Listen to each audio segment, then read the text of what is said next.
Bismillahirrahmanirrahim. Assalamualaikum warahmatullahi wabarakatuh. Perkenalkan, saya Siti Fatmawati dari Prodi Pendidikan Biologi Nonrek Universitas Muhammadiyah Sukabumi. Di sini saya akan sedikit menjelaskan mengenai moluska. Materi yang akan dibahas pada bab moluska ini yang pertama ada pengertian moluska, yang kedua ciri-ciri moluska, yang ketiga struktur tubuh dari moluska, dan yang terakhir ada klasifikasi moluska.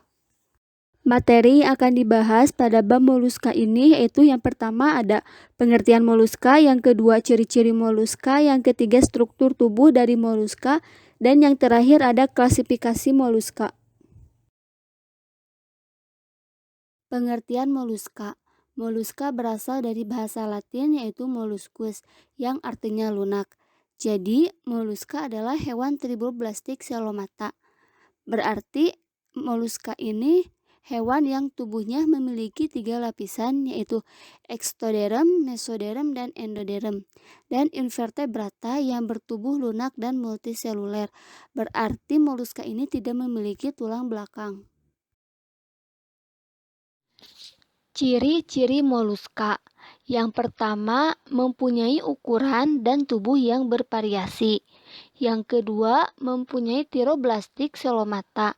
Berarti moluska ini memiliki 3 lapisan. Yang ketiga, merupakan hewan invertebrata. Berarti tidak mempunyai tulang belakang. Yang keempat, moluska ini hidupnya bisa di air dan bisa di darat. Yang kelima, mempunyai cincin saraf yang merupakan sistem saraf dari moluska tersebut. Yang keenam, organ ekskresi berupa nefridia. Nah, nefridia ini adalah organ ekskresi yang berperan sama seperti ginjal. Yang ketujuh, mempunyai radula atau lidah bergigi. Yang kedelapan, bersifat hewan heterotrop, berarti moluska ini tidak dapat membuat makanannya sendiri. Selanjutnya, berkembang biak secara seksual. Dan yang selanjutnya, moluska memiliki struktur tubuh yang simetri bilateral. Dan yang terakhir, tubuh moluska ini terdiri dari kaki, massa visceral, dan mantel. Selanjutnya, struktur tubuh moluska. Struktur tubuh dari moluska dibagi menjadi 3, yaitu yang pertama kaki. Kaki ini berfungsi untuk bergerak, tetapi sebagian kaki dari moluska digantikan dengan tentakel yang berfungsi untuk menangkap mangsa. Yang kedua, massa visceral, yaitu bagian tubuh yang lunak tempat terdapatnya rongga-rongga tubuh. Massa yang diselubungi oleh jaringan tebal yang disebut mantel. Yang ketiga ada mantel, merupakan bagian yang menyelubungi dan melindungi massa visceral. Mantel membentuk rongga mantel yang isinya adalah lubang insang, lubang ekskresi, dan anus. Moluska memiliki 7 klasifikasi. Yang pertama ada Apalochopora, yang kedua Monoplacopora, yang ketiga Polyplacopora, yang keempat Scapopoda, yang kelima Gastropoda, yang keenam Pelecypoda, dan yang terakhir ada Cephalopoda. Klasifikasi yang pertama ada Apalochopora. Ciri-cirinya yang pertama tubuh seperti cacing tertutup mantel tanpa cangkang. Yang kedua, mantel tebal dengan spikula kapur. Yang ketiga, insang tersembunyi dalam rongga kloaka. Yang keempat, kaki terduksi atau hilang. Yang kelima, dioceus atau monoceus. Dan yang terakhir, memiliki 250 jenis. Hidupnya itu dalam lubang di laut di kedalaman 20-200 meter. Struktur tubuh dari Apalochopora terdapat 4. Yang pertama ada mouth, yang kedua ada pedal pit, yang ketiga ada pedal groove of wood, dan yang terakhir di bagian bawah ada gill folds. Apalochopora ini memiliki 2 ordo. Yang pertama ada ordo Neomeniodea. Ciri-cirinya yang pertama kaki tereduksi ke dalam celah di ventral tubuh. Yang kedua monoecious, contohnya ada Neomenia dan lain-lain. Ordo yang kedua ada Chaetodermatoidea. Ciri-cirinya yang pertama tanpa kaki, yang kedua dioecious, contohnya itu ada Chaetoderma. Nah, untuk gambarnya ada di slide selanjutnya.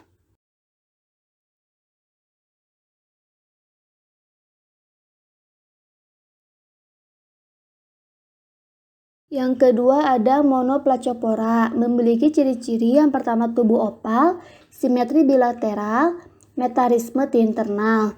Yang kedua cangkang tunggal berbentuk kerucut. Yang ketiga kaki pipi ada di ventral. Yang keempat ventricle 2 buah, 5 atau 6 pasang insang dan 6 pasang nefridia. Kepala tertutup rongga mantel, mulut dilengkapi radula. Memiliki 6 jenis, hidupnya itu di laut. Contohnya ada Neophilina galateae. Struktur tubuhnya, bagian dorsal view yang pertama ada sel. Nah, bagian ventral view, bagian-bagiannya yang pertama ada moth, yang kedua ada gills, yang ketiga foot, yang keempat mantel, dan yang bagian bawah ada anus. Untuk gambar dari Neophilina galateae ada di slide selanjutnya.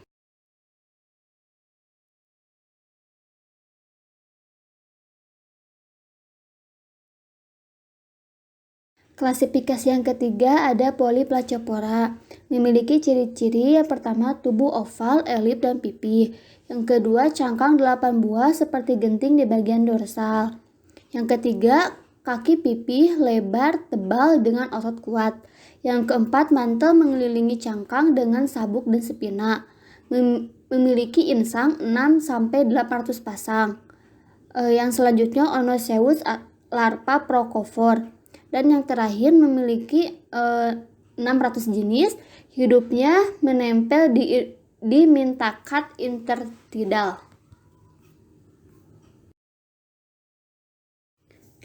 Polyplacopora memiliki 2 ordo. Yang pertama ada ordo Lepidopleurida, memiliki ciri-ciri lempeng cangkang tidak tersusun tumpang tindih. Contohnya ada Lepidopleurus dan Hanleya. Yang kedua ada ordo Chitonida.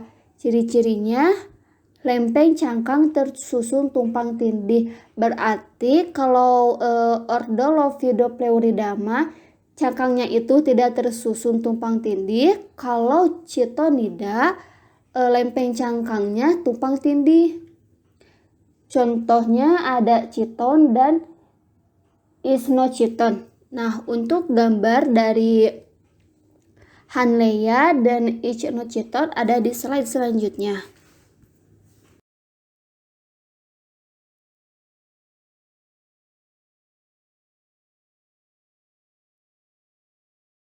Klasifikasi yang keempat yaitu ada Scapopoda. Memiliki ciri-ciri yang pertama tubuh simetri bilateral, cangkang seperti tanduk dan terbuka di kedua ujungnya. Yang ketiga, kepala tidak jelas tanpa mata dan insang. Yang keempat, mulut dikelilingi captacula. Yang kelima, kaki kecil silindris digunakan untuk menggali. Yang selanjutnya, Dioceus gonad tunggal larva peliger. Memiliki 350 jenis, hidup di perairan dangkal. Contohnya ada Dentalium. Untuk struktur anatomi dari tubuh Scapopoda bisa dilihat di bagian sampingnya.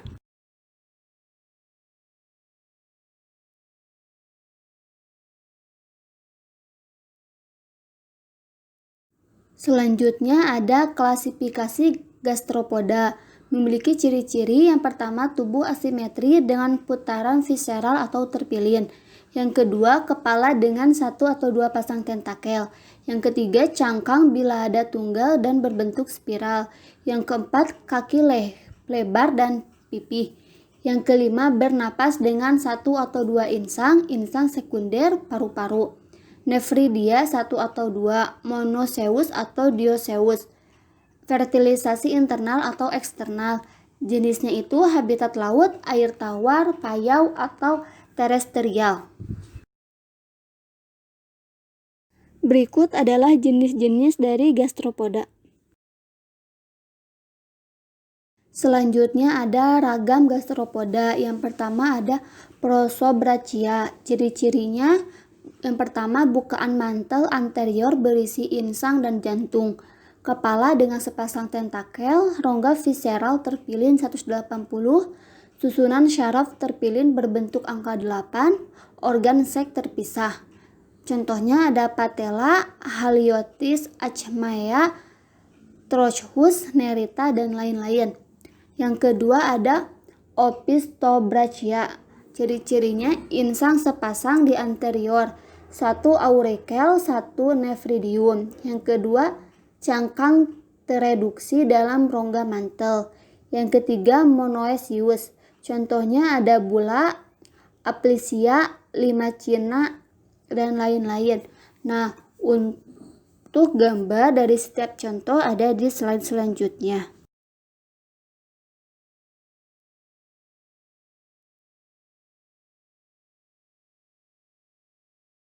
Ragam gastropoda yang ketiga ada pulmonata. Ciri-cirinya yang pertama cangkang spiral atau tanpa cangkang. Yang kedua kepala jelas dengan satu atau dua pasang tentakel. Yang ketiga tanpa insang bernapas dengan paru-paru. Yang keempat rongga mantel terletak di anterior. Dan yang terakhir monoecious atau hemaprodit. Pulmonata ini memiliki dua ordo. Yang pertama ada Ordo Stylomatopora. Ciri-cirinya yang pertama tentakel dua pasang retraktil. Sepasang di antaranya terdapat mata di ujung. Yang kedua hidup terestrial atau tempat lembab. Yang ketiga dengan atau tanpa cangkang. Contohnya ada Limax, Pelycaulis, dan lain-lain. Ordo yang kedua ada Ordo Basomatopora. Ciri-cirinya yang pertama tentakel sepasang non-retraktil dengan mata di dasar. Yang kedua hidup di air tawar. Yang ketiga beberapa jenis dilengkapi insang sekunder. Contohnya ada Limnaeae dan lain-lain. Selanjutnya ada kelas Pelycipoda. Ciri-cirinya yang pertama tubuh pipi bilateral, kepala tidak sempurna, tanpa mata, paring, rahang, radula, dan tentakel. Yang kedua memiliki dua cangkang, umumnya simetris kiri kanan. Yang ketiga kaki anteroventral seperti kapak. Yang keempat insang tipis berlapis-lapis, satu atau dua pasang. Yang kelima mantel lobus kanan dan kiri. Yang keenam sistem syaraf, ganglion, cerebra, dan velura. Yang ketujuh diesis, larva veliger atau glochidium. Dan yang terakhir jenisnya itu hidup di air laut dan air tawar dengan cara yang beragam. Selanjutnya ada ragam Pelycipoda. Yang pertama ada Paleotaxodonta. Ciri-cirinya yang pertama ukuran kedua cangkang sama. Yang kedua gigi engsel taxodon. Yang ketiga bekas otot aduktor berukuran sama. Yang keempat insang tipe Prosobranchia. Contohnya ada Nucula dan Yoldia. Nah, untuk gambarnya ada di bagian sampingnya. Ragam yang kedua ada Cryptodonta. Ciri-cirinya yang pertama cangkang agak memanjang, tipis, dan berukuran sama. Yang kedua tanpa gigi engsel. Yang ketiga bekas otot aduktor tidak sama. Yang keempat insang tipe Protobranchia. Contohnya ada Solemnia. Nah, contohnya ada di bagian samping. Ragam Pelycipoda yang ketiga ada Veteriomorpha. Ciri-cirinya yang pertama belahan cangkang sama dengan atau tanpa lapisan mutiara. Yang kedua insang lebar berukuran ke belakang membentuk huruf W dan terdiri atas dua lapisan filamen berbentuk V. Yang ketiga tepi mantel tebal tanpa sifon. Yang keempat bekas otot aduktor isomeria atau anisomeria. Yang kelima insang tipe filibranchia atau eulamellibranchia. Yang keenam hidup sebagai epibentos, contohnya ada arka dan lain-lain. Yang keempat ada Phaleoheterodonta. Ciri-cirinya yang pertama belahan cangkang berukuran sama, yang kedua bekas otot aduktor heteromeria, yang ketiga gigi engsel secijodon, yang keempat insang eulamellibranchia atau filibranchia. Contohnya ada Anodonta. Nah, untuk gambar Anodonta ada di bagian atas dan ada bagian-bagiannya.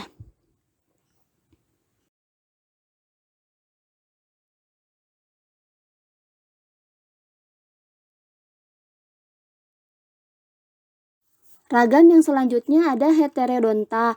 Ciri-cirinya yang pertama belahan cangkang berukuran sama tanpa lapisan mutiara. Yang kedua gigi engsel tipe heterodon. Yang ketiga sifon 2 buah. Yang keempat bekas otot aduktor heteromeria atau isomeria. Yang kelima insang tipe eulamellibranchia. Contohnya ada kardium dan lain-lain. Nah, untuk lebih jelasnya di bagian samping terdapat gambar dari masing-masing. Yang terakhir ada anomalodesmata. Ciri-cirinya yang pertama belahan cangkang berukuran sama. Yang kedua gigi engsel satu atau tidak ada. Yang ketiga ligamen terdapat dalam resilum. Yang keempat bekas otot aduktor heteromeria. Yang kelima tepi mantel membentuk sifon yang kadang sangat panjang. Yang keenam insang eulamellibranchia atau septibranchia.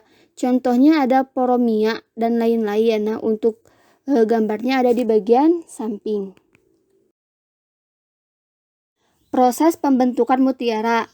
Nah, untuk proses pembentukan mutiara ini terdapat dua cara, yaitu secara alami dan secara budidaya. Untuk proses secara alami, yang pertama, adanya pasir atau benda asing yang masuk ke dalam cangkang kerang.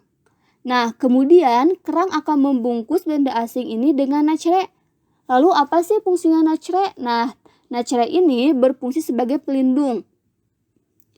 Kemudian, nacre yang membungkus benda asing tersebut lama-kelamaan akan bertambah banyak, serta mengandung kalsium karbonat. Yang pada akhirnya, benda asing tadi setelah sedemikian lama terselimuti oleh nacre, menjadi mutiara, dan jadilah mutiara. Untuk yang kedua ada proses pembentukan mutiara secara budidaya. Yang pertama, menyisipkan nukleus dengan sedikit irisan mantel dari kerang lain ke dalam kerang yang akan digunakan sebagai indukan mutiara. Yang kedua, irisan nukleus akan dimasukkan ke dalam gonad. Yang ketiga, setelah itu akan terjadi biominer alisansi, yaitu penutupan dan pembentukan kantung mutiara yang berlangsung selama 2-3 tahun. Dan yang terakhir, setelah 2-3 tahun, mutiara siap dipanen.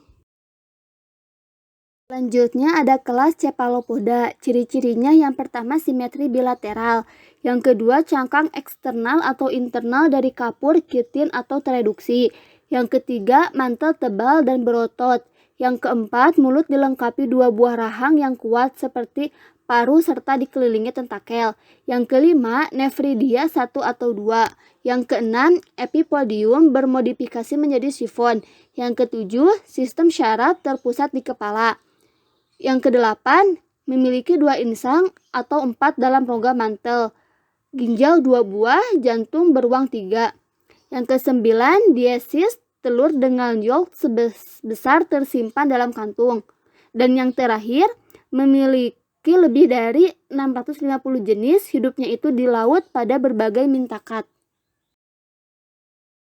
Selanjutnya ada ragam Cephalopoda. Yang pertama Nautiloidea. Ciri-cirinya yang pertama cangkang eksternal sfiral berseptum terbuat dari kapur dan sefunkel terletak di tengah. Yang kedua kepala dengan tentakel tanpa batil isap. Yang ketiga mata tanpa lensa. Yang keempat sifon 2 lobus. Yang kelima tampak kantung tinta. Yang keenam insang 2 pasang atau tetrabranchia. Yang ketujuh ginjal nefridia 2 pasang. Yang selanjutnya hidup di laut dalam, contohnya ada Nautilus.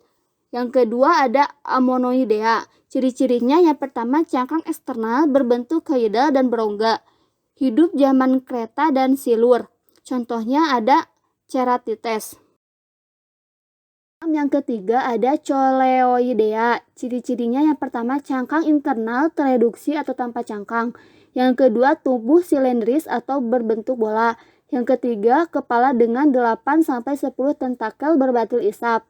Yang keempat mata memiliki lensa. Yang kelima sifon tubular. Yang keenam memiliki kantung tinta. Yang ketujuh insang sepasang atau differentia. Yang kedelapan ginjal atau nephridia sepasang. Contohnya ada Bellimintes. Nah, untuk contoh-contohnya ada di slide selanjutnya.